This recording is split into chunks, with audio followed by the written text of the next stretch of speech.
আসসালামু আলাইকুম ওয়া রাহমাতুল্লাহি ওয়া বারাকাতুহু। সুপ্রিয় দর্শক শ্রোতা ভাই বোন, আমরা এসেছি ফেনীর দাগনভূঞার দুর্গম একটা জায়গায়। মেইন রোড থেকে প্রায় 1.5-2 ঘন্টা আমরা ট্রাক্টরে করে চড়ে খুব ধীরে ধীরে এসেছি এখানে। এখান থেকে আবার ট্রলারে করে আরেকটা দুর্গম জায়গায় যাওয়ার পরিকল্পনা আমাদের আছে। তো ইতোমধ্যে আলহামদুলিল্লাহ আমরা দেখেছি যে ত্রাণ বিতরণের কার্যক্রম আমরা শুরু করেছি। এখানে একটা অরফান সেন্টার আছে। এই অরফান সেন্টারে যারা আশ্রয় নিয়েছেন তাদের মাঝে আমরা ত্রাণ বিতরণ করছি। ওদিকে পানি বেশি হওয়ার কারণে আমরা যেতে পারছি না। ওনারা কষ্ট করে এসেছেন এবং এখানে আমরা ধর্ম বর্ণ নির্বিশেষে প্রত্যেকটা মানুষকে ত্রাণ দিচ্ছি।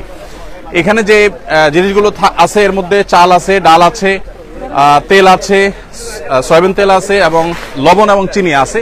আর এর বাইরে আরেকটা প্যাকেটে বিস্কিট, মুড়ি এবং পানি এবং অন্যান্য শুকনা খাবার আছে।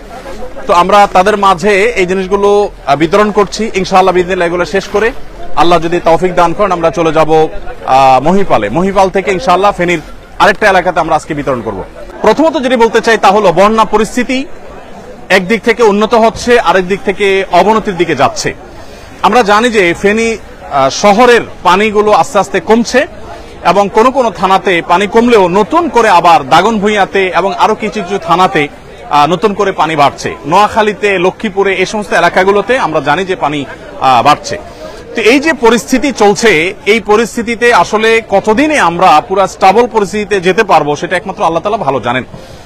নতুন করে যে এলাকাগুলো প্লাবিত হচ্ছে সেগুলোতে এখানকার পানিগুলো সেদিকে চলে যাচ্ছে।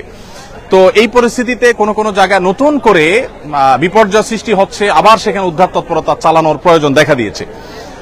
ফেনীর কিছু কিছু জায়গা আছে যে জায়গাগুলো এখনো পর্যন্ত কোনো প্রকার ত্রাণ সেখানে আমরা সাধারণ মানুষ পৌঁছতে পারছি না।